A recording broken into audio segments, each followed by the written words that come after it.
YouTube, Facebook, எக்ஸ்தளம் போன்ற இன்ஸ்டாகிராமில் இளையராஜாவின் படத்தை பயன்படுத்த இடைக்கால தடை விதிக்கப்பட்டிருக்கிறது. சமூக வலைதளங்களில் இசையமைப்பாளர் இளையராஜாவின் புகைப்படங்களை பயன்படுத்த தடை விதிக்கப்பட்டிருக்கிறது. முக்கிய செய்தியாக நாம் பார்த்து கொண்டிருக்கிறோம். விவரங்களோடு செய்தியாளர் சுரேஷ் இணைந்திருக்கிறார். சுரேஷ், வணக்கம். இந்த வழக்கு தொடர்பான தகவல்களை பகிர்ந்துக்கோங்க. வணக்கம்.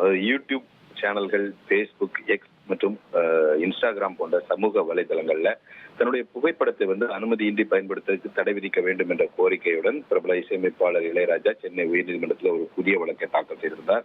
அந்த மனுவில தன்னை அடையாளப்படுத்தக்கூடிய வகையில தன்னுடைய புகைப்படம், பெயர், இசைஞானி என்ற பட்டப்பெயர், அதே போல தன்னுடைய குரல் என எதையும் பயன்படுத்தக்கூடாது எனவும், சமூக வலைதளங்கள்ல ஏற்கனவே பதிவிடப்பட்ட அந்த புகைப்படங்களையும் பெயர் இதெல்லாம் நீக்க வேண்டும் என்றும், அனுமதியின்றி தன்னுடைய புகைப்படத்தை பயன்படுத்தியதன் மூலமாக கிடைத்த வருவாய் விவரங்களை நீதிமன்றத்தில் தாக்கல் செய்ய உத்தரவிட வேண்டும் என்றும் அந்த மனுவில் அவர் கோரிக்கை விடுத்திருக்கிறார். பல்வேறு யூடியூப் சேனல்கள், சோனி உள்ளிட்ட இசை நிறுவனங்கள், பேஸ்புக் உள்ளிட்ட சமூக வலைதளங்களுக்கு எதிராக தாக்கல் செய்யப்பட்டிருக்கக்கூடிய இந்த வழக்கு நீதிபதி என் செந்தில்குமார் முன்பு இன்றைக்கு விசாரணைக்கு வந்தது.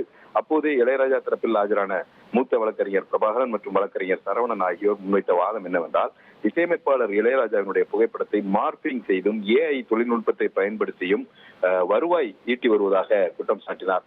அப்போது குறுக்கிட்ட நீதிபதி, பெயரையும் புகைப்படத்தையும் பயன்படுத்துவதால் இளையராஜாவுக்கு என்ன பாதிப்பு ஏற்படுகிறது என்ற ஒரு கேள்வியை நீதிபதி எழுப்பினார். இதற்கு பதிலளித்த இளையராஜா தரப்பு மூத்த வழக்கறிஞர், தனது புகைப்படத்தையோ பெயரையோ வணிக ரீதியில் பயன்படுத்தி வருவாய் ஈட்டுகிறார்கள்.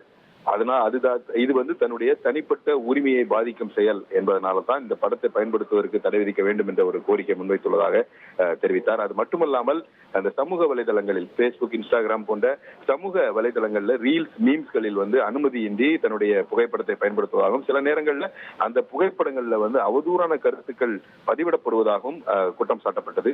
இந்த இளையராஜாவின் தரப்பு வாதத்தை ஏற்றுக்கொண்ட நீதிபதி, இந்த சமூக வலைதளங்கள்ல இளையராஜாவின் புகைப்படத்தை அனுமதியின்றி பயன்படுத்துவதற்கு தடை விதித்து உத்தரவிட்டிருக்கிறார்.